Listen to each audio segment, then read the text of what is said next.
Hi, Paul. This is Sensei Paul Linden, who has Parkinson's. So if he shakes a bit, it's not that he's agreeing with everything I say. It's just that the meds haven't maybe quite kicked in yet.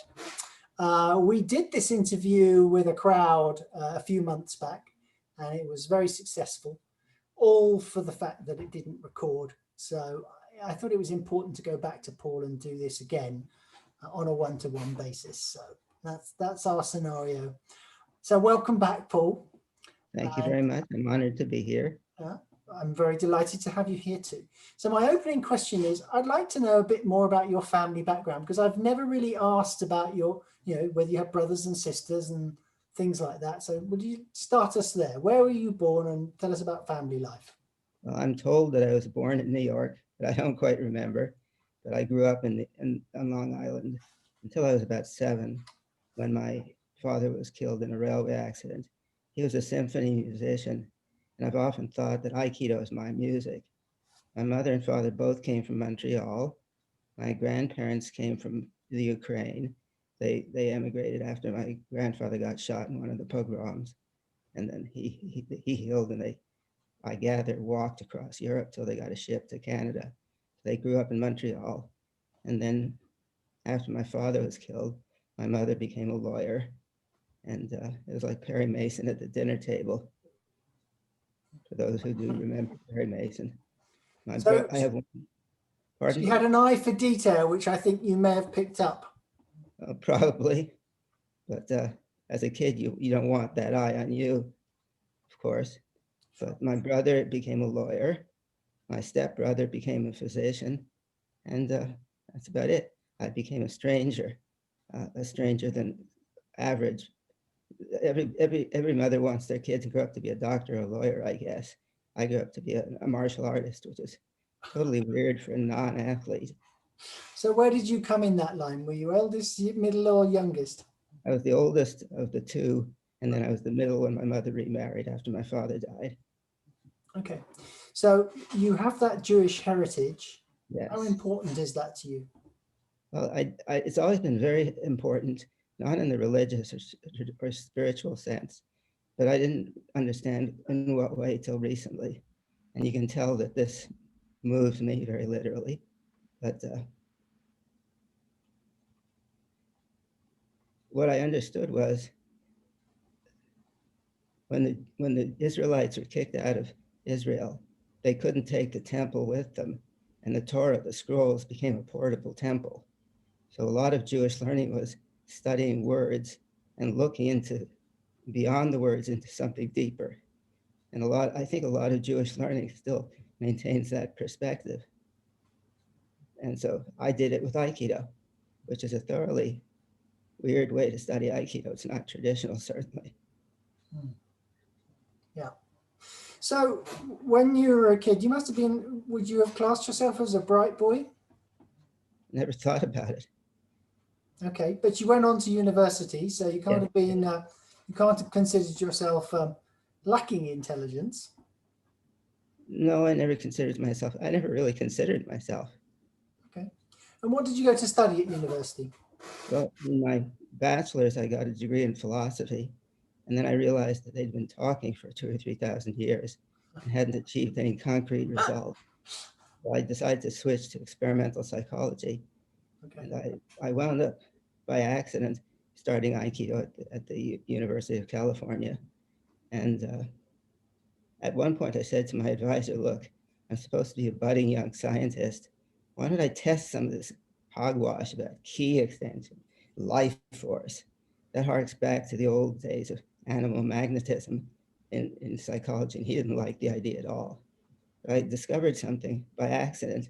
I figured out how to train rats by holding my hands and flowing ki. And that I showed this to my advisor. All the control animals would just wander around them and around randomly.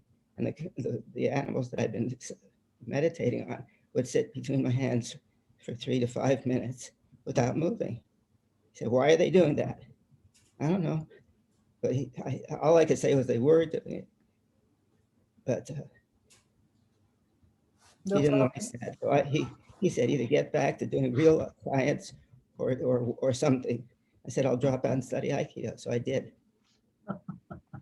So so by the way, it's interesting that you did philosophy and then psychology, because that's what I did my honours degree in, both of those subjects as a combined subject. No wonder. So there you go. So presumably Aikido was something like just a side issue when you were at university, but that's what you decided you would spend more time looking for. I dropped out. I said, if I have to choose between doing real work and real science, I'll do the real work. Okay. So I dropped out, studied Aikido for 10 years. Okay, so but you've told me many times that when you started Aikido, you felt you were a bit of a klutz and just didn't know, couldn't make any head and a tail of what you were being told by your original teacher, and maybe a few that followed. So quite a big commitment to make that your choice of life. Well, I didn't. So early on. I didn't. I was walking down the street a couple of years after I started, saw a newspaper headline about a mugging on the street nearby. And all of a sudden I realized, oh, I'm studying a martial art. It was 2 years. I didn't understand that it was a martial art that was for fighting in a sense. So I didn't really have a clue. I saw a film of a sensei and it drew me in. I just said, I want to do that someday. I didn't know why or how or what. It just spoke to me. So I started. I wasn't smart enough to do it on purpose at the time. So how did you come to choose? I mean, you started with Bob Nadeau Sensei. So how did you come to choose that club? I didn't. I started with somebody who, I don't remember his name, Jeff somebody, who was teaching the University of Berkeley Aikido group club. And then 2 weeks later, he graduated and left. And a student of Nadeau's named Alan Groh came to teach. And so I moved down to where Alan was studying, coincidentally at the same time that he moved up to Berkeley. So I studied with his teacher. I didn't mean to do any of that on purpose. Okay, and how did you find him? Turn left at Greenland. You know who said that first? The Okay. field. How did I find him? Yeah. Well, I realized in retrospect, he was doing something very similar to what we're doing, but he chose to couch in such a terminology that I hadn't a clue. At one point later, many years later, I said to someone, he never told me that the mind and the body were connected and that this is supposed to influence that. She looked at me and said, why did anyone have to tell you? Because I was a bookworm. Okay, so as I understand it, you found it difficult really to translate what you were being told into anything meaningful. I'll use the word again, klutz. You felt a bit of a klutz while you were doing it for quite a long time. What kept you going? I don't know. Something drew me on. I never thought about that question. I just knew that I had to do it. Okay. At what point did it begin to make some sort of sense?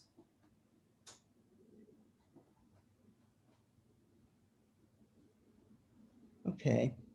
When I was 2 or 3 years into it, I guess, I remember saying to my partner, I know I'm supposed to go with you, but they never told me what to go with. So I said, well, all I can think of is to go with your movement. So I spent a good deal of time trying to have no effect on the attacker. What does that mean? Why? I was trying to move so precisely with the attacker that he couldn't feel me and I had no effect on him. And then at one point I realized I was supposed to have an effect. So I started using that same awareness to do that. At some point, when I was a brown belt, I guess EQ, I started teaching in a recreation center. I noticed one day that when I grabbed somebody, they looked at the grab and they lost balance in that direction. I said, don't tip your head. It's like a basketball full of oatmeal. It's got heavy stuff in it. It draws you off balance. So they didn't tip their head. They still lost balance. I said, oh, they're looking down. I said, don't look down. So they looked out and they still lost balance. I thought, what else is there? All of a sudden I realized they were thinking down. So that was my Rosetta Stone. At that point, I spent hours walking back and forth, thinking in this direction, thinking in that direction, and scoping out what it did on my body. And that was the translation for me. It began to make sense at that point. Okay, so what was it that suddenly made you focus so much on the body? So I learned it as a mind-body art. It was always a 50-50 thing for me. For you, you translate everything through body. When did that start to happen, and why?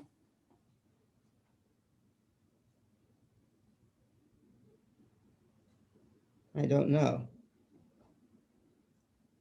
It just seemed apparent to me. When I was in EQ, I remember thinking very, very clearly that I was, many EQs have brown beltitis. You know what that is? I'm sure you do. And I bristled when somebody corrected me. One day I realized that put a crimp in the data pipeline. And I thought, well, I shouldn't do that. I can't hear constructively. Either they're full of shit or else they're not. I had to tell the difference.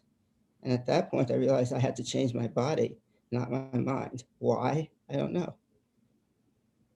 Okay. So who were your major influences as you went through this journey? I'm not sure quite what you mean by influence. As I In went through terms my of journey, what you were learning about Aikido, who provided the most useful information? me, not because I knew better or knew more, because I knew so little that nobody else could speak to me the way I needed to hear it. So there weren't any particular individuals that sort of Took me managed under to the switch a wing. key that particularly was helpful?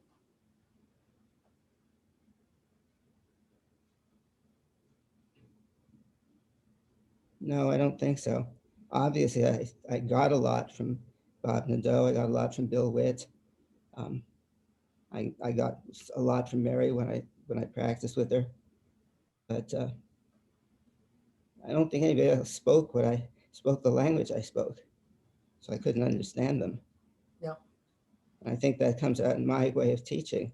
I try to figure out how to break it down to something concrete that people can grasp. Yeah. Yeah. Well, again, we share a certain similarity there. I would say that there have been quite a few influences that people I've borrowed from and taken their ideas and expanded what I know. But if you ask me who was my best teacher, it would be me and my students. Mm-hmm. They're the ones that have taught me the most. And I've very much given myself permission to be informed in that way, as opposed to relying on anybody else. Actually, if I think about it, probably Karl Popper, some of the other philosophers of science, you can see that I may have had the proclivity to go through my body, but they gave me some formal ideas about testing and hypothesis construction. And I brought that into the body. So I try not to spin stories about the great hoo-ha and the turtle, but try to bring it down to something that's testable. Yeah. Another thing that we both share. The dojo is the lab. It's where we try out our ideas and see if it works or not. Yeah. Okay. So your early Aikido time was spent largely in California. At some point, you ended up in Columbus, Ohio. How did that happen? Well, I got my master's in physical education at San Jose State. And I thought, well, if I get a PhD, people who don't know anybody will think I know something, then I can get a job. So I sat around, I was teaching Aikido at San Jose State at that point. And I sat around the teacher's lounge and said, where should I go next? Everybody came up with the same 3 or 4 schools.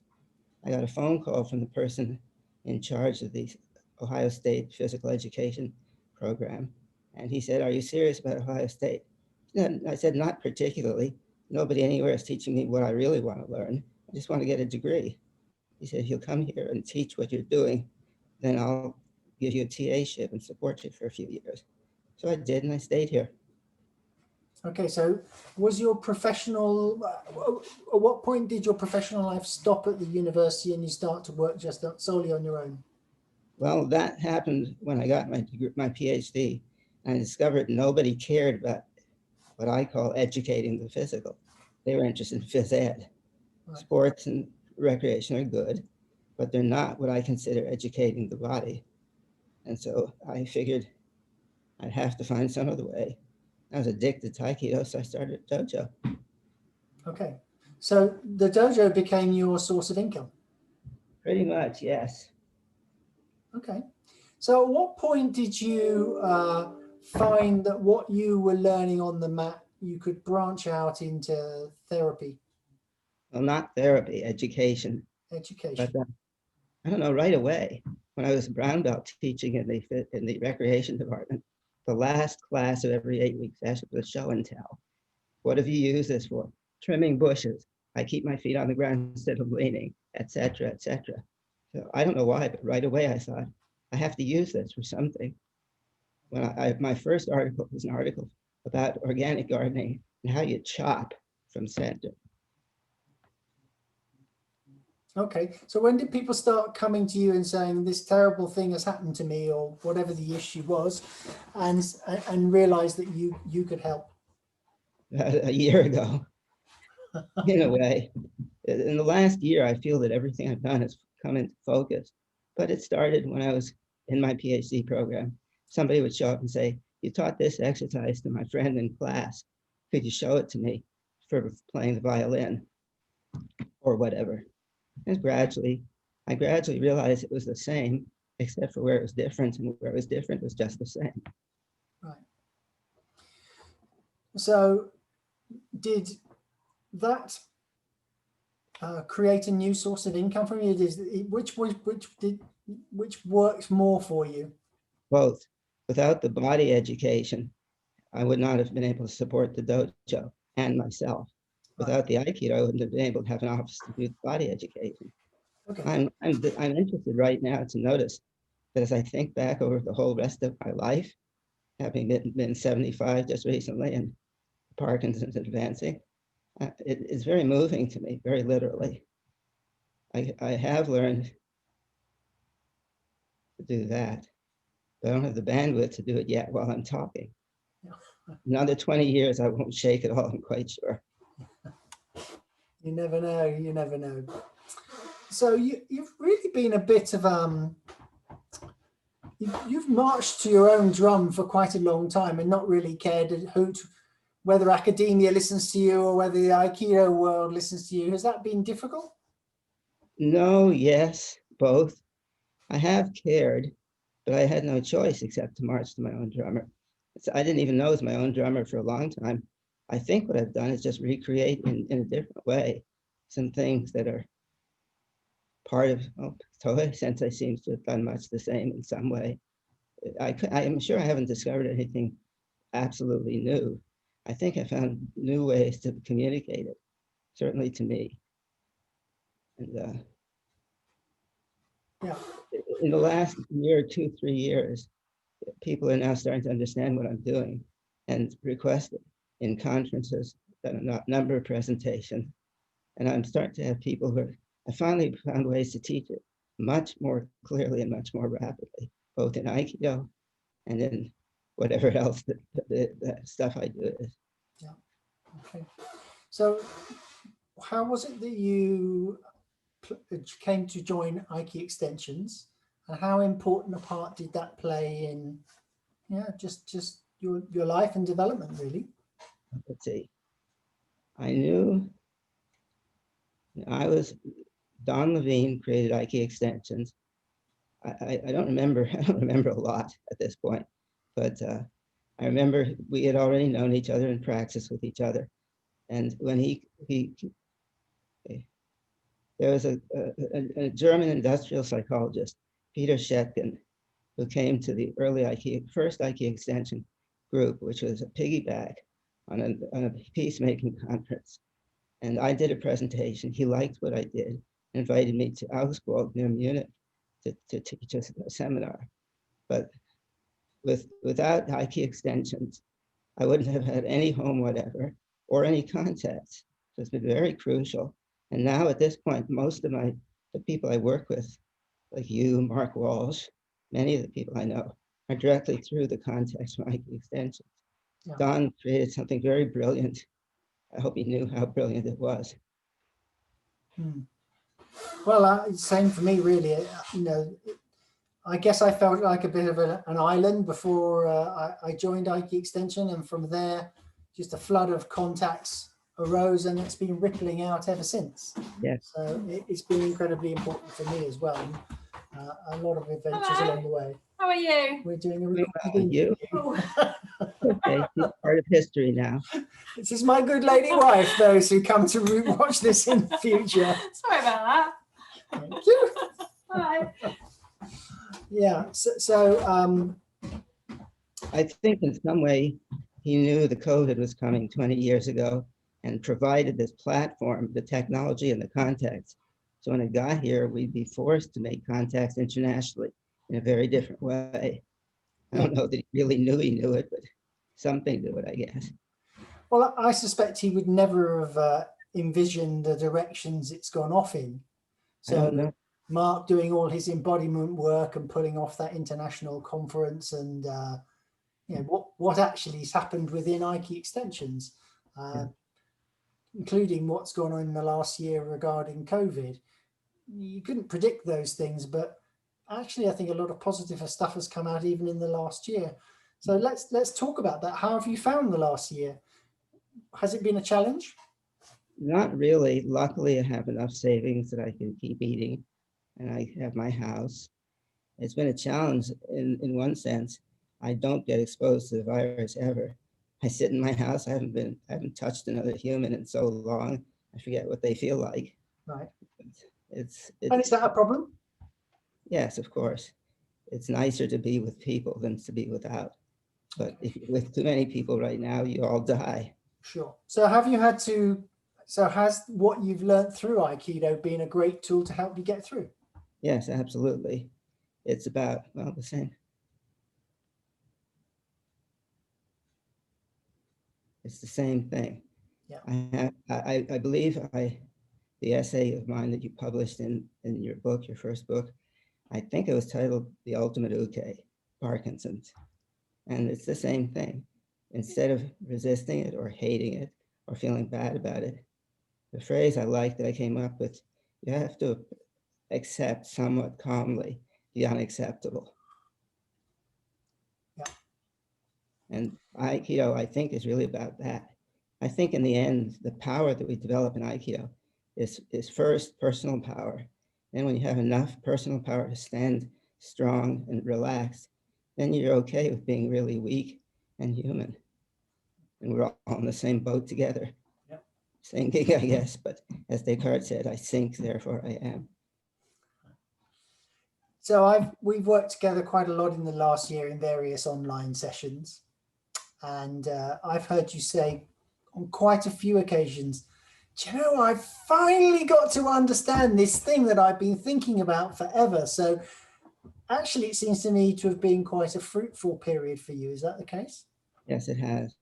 The first fruitful thing was I had the time to finish a 4-year video project, which I hope as people look at it, they will find. I think that it clearly describes a learning process within Aikido. Then this other paper that I've just finished on how language use and body awareness training affects systemic injustice and healing. That's where I put the first thought of expressing it as low abstraction and high abstraction language. And I finally was able to say that if you stay with the low abstraction, more concrete body, then you can express things in ways that will be more effective and more communicable.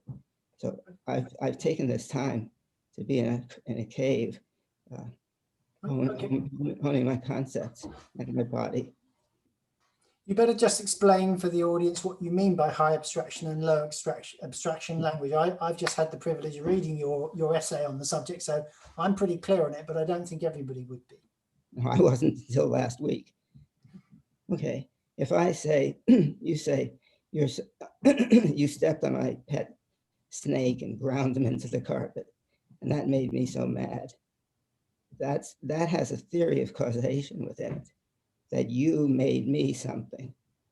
And if I say, emotions are things that you make me feel, that I feel in response to what you do, that's high abstraction. It's like a theory of actual events. It summarizes and explains. But if I say, when you stepped on my pet snake, I did this in my body, I would say, you stepped on my pet snake and I did anger. That's a very strange way of speaking, but it reminds me that I'm doing it.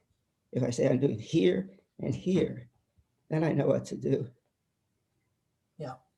So effectively, it gives you the power to affect change in a way that that high abstraction language doesn't. It's a different way. The high abstraction language summarizes things. So you can say extend key to the end of the universe. If you can explain how to do that, that's a very broad statement that cuts across all kinds of stuff. This is more detailed, more precise, more cumbersome, but it's good to start learning. I'm not sure it's more cumbersome. I think it brings you back to home and says, okay, yes, that is what anger is. And actually I have the power to change the fact that my fists are clenched and my jaw is tight. I can unclench them and I can relax my tongue. It gives a means to affect change. Whereas if I just say, you're making me angry, it doesn't provide any solutions at all. I agree with you completely, but you cannot relax your fists. You open them. You can't stop doing anything. If it's a process, you have to substitute a different process. The problem is in English, and I think in many other languages, emotions are said to be nouns. Anger is a noun. Sadness is a noun. You can pick up something and drop it and let go. You release that. But that's a metaphor when you say you release an emotion. You don't. You substitute a different series of actions. So I think there's, again, you've got to be a nutty philosopher to worry about language this way. But I think it's very powerful if you start thinking in terms not stopping this, but starting that. The simple version is every war that's ever been has been stopped, but nobody's really worked on starting peace. Or not effectively. We're talking about starting peace. That brings us back to Sensei and Aikido. Why do you think Aikido is important, or don't you? I do, as a teaching vehicle. But if you look at not the sport karate, but the meditative karate, it's the same thing. I ran into a guy on YouTube videos. He's talking about the vertical line, spaciousness inside the body. He says, don't stiffen when you punch, just reach through, extend. He's doing exactly the same thing. I'm sure many people are in different ways in different languages. Aikido is more accessible to many people. To me, it was. I couldn't see this as being peaceful.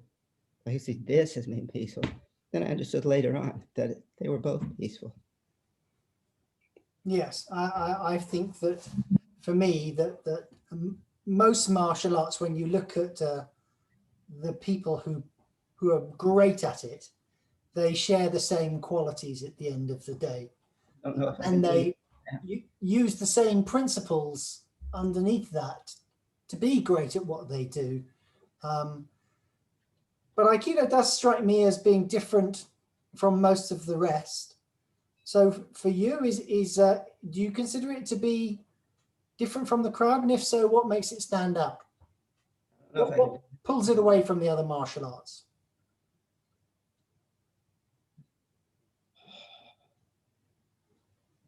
There we go.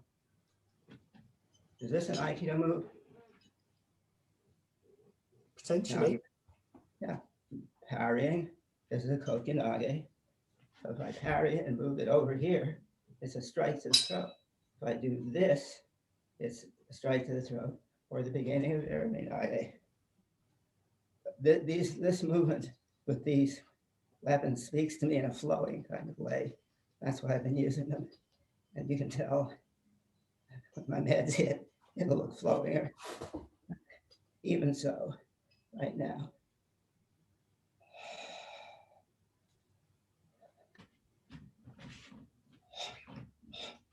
Take take care not to prong the laptop.